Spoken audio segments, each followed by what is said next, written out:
Good evening, children. Today's bedtime story is The Runaway Toys by Enid Blyton. Diane and David had more toys than any other children in the town. Their bedroom was full of dolls, teddy bears, toy clown, soldiers, Noah's arks, balls, trains, and bricks.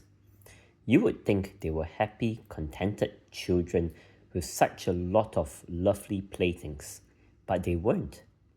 They were spoilt, disagreeable children, very unkind to their dolls and teddies, and not a bit generous with all their toys. Diane would rather break a doll than give it away, and David would stomp on his soldiers rather than give a box full to some child who had no toys at all. So you can guess what kind of children they were. Their toys hated them and trembled whenever Diane and David came into the playroom. "I'm afraid Diane will pull off my arm," said a pretty doll. "I'm afraid David will tear off my nose," whispered the clown. "Diane might break us all," groaned the Noah's Ark animals. "And David will certainly overwind me and break my spring," said the clockwork train with a sigh. Now one evening, half an hour before bedtime, Diane and David had a quarrel. Diane wanted to play with David's soldiers, but he wouldn't let her. So she snatched a boxful from him and shouted that she was going to have them. "If you take my soldiers, I'll take your dolls," said David in a rage, and he pounced on a baby doll, a pretty-looking talking doll. Then what a fight there was!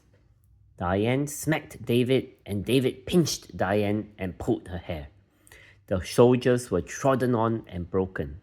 The two dolls lay trembling on their faces, one with its arm broken and the other with its dress torn to rags. David kicked the clown into a corner, and Diane trod heavily on a teddy bear, who growled angrily.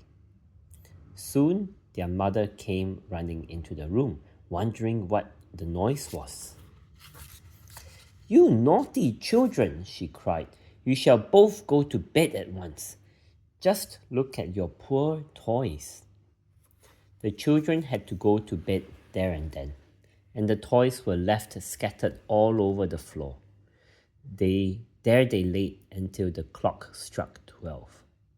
As soon as the last stroke died away, the clown sat up and looked around. "Well, toys," he said in a mournful voice, "what a dreadful evening this has been." The dolls sat up, and so did Teddy Bear. The baby doll cried because her arm was broken, and the clown tied it up gently for her. "I do think Diane and David are the worst children in the world," said the talking doll angrily, looking at her torn dress. "I wish we didn't belong to them." "So do I," said Mr. Noah, climbing out of the ark and looking sadly at some of his broken animals on the floor. "Well, why should we stop with them?" said the captain of the soldiers. "Here's half my men wounded by those unkind children. I declare I won't stay with them a day longer." "Ooh," said all the toys in wonder. "But how can we go away? We have nowhere to go." "We needn't bother about where to go," said Mr. Noah excitedly. "The first thing is to go." "I'll take you," said the clockwork train importantly. "I think there's enough room in my carriages for most of you. Only you have to take the roofs off, because some of you are too big to get in through the doors." What an excitement there was in the playroom! 6 dolls, 2 teddy bears, 22 soldiers, all of Mr. Noah's animals and family, and a woolly sheep managed to get into the train. After Mr. Noah had slit the roofs off all the carriages. It was a dreadful squeeze, but nobody minded. Then the clown wound up the train and jumped into the cab to drive it. Off they went over the playroom floor and out through the door. Down the passage they went, the wheels making no noise at all on the carpet. The side door swung open to let them through, and the train ran into the garden, puffing and panting with its load of happy toys. Down the road it ran, passing a most astonished policeman who could hardly believe his eyes. Then it turned down a lane and came to a stop. The clown got out and wound the train up again, and once more it started off. It ran for a really long time, and at last said that it was getting really tired. And what about finding somewhere to stop for the night? There's a cottage nearby, said the clown. Let's go and see if any children are there, and if they look nice or not. So off went the train again and stopped just outside the cottage. The clown and the teddy bear climbed up onto the window sill and looked in. It was a very poor cottage, and inside the room, the toys could see 3 children lying asleep in a bed. The moon shone on a rag doll that the biggest child was cuddling. On a table nearby was a piece of paper with a beautiful train drawn on it. The boy must have done that, whispered the clown.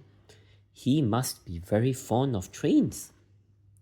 The youngest child of all held a very old rabbit in her arms. It had lost 1 ear and its tail, but it looked very happy because the little girl loved it. That's all the toys they've got, said the clown. They look kind children, and I expect they will love us.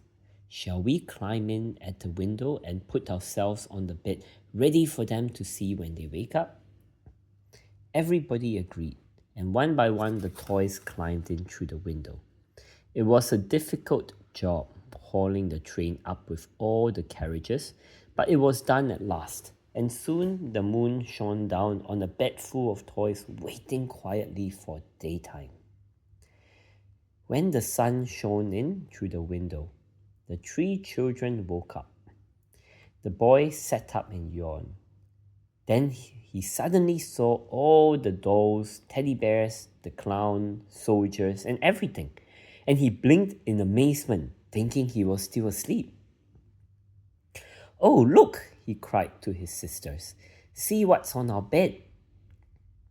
The little girls woke up and cried out in surprise. One of them picked up a doll and hugged her, and the other cuddled the clown. The boy picked up the clockwork train and looked at it admiringly. "Mummy, Mummy," called the children, "where did all these toys come from? Did you put them there?" Their mother came into the room and stared in astonishment at all the toys. "No," she said. "Why, my dears, I couldn't possibly afford to buy you even one of them, and no one would give me as many as that for you." "Well, where did they come from then?" wondered the children. "Aren't they beautiful? Can we keep them, Mummy? We'll take such good care of them." "I know you will," said the mother, "but what puzzles me is where they came from." "Perhaps Santa Claus sent them and forgot it wasn't Christmas," said the little girl. "That must be it," said the boy. "Well, we'll look after them well, and won't we be proud of them?" And they kept their word. The toys have never been so well cared for or so much loved. They were as happy as the day was long and never wanted to leave that ugly little cottage to go back to the fine playroom that they had left. And what about Diane and David? They were surprised to find nearly all their toys gone when they went into the playroom the next morning. They looked for this and they looked for that, but it wasn't any good. The toys were gone. "Well, it serves you right," said their mother sternly. "You didn't know how to treat your toys. and I expect Santa Claus came along and took them away from you." "He didn't," said Diane, beginning to cry. "Oh, I wish they hadn't gone. I won't be so horrid again, Mummy. I really won't. Then perhaps the toys will come back." But as you will guess, they never did. The end.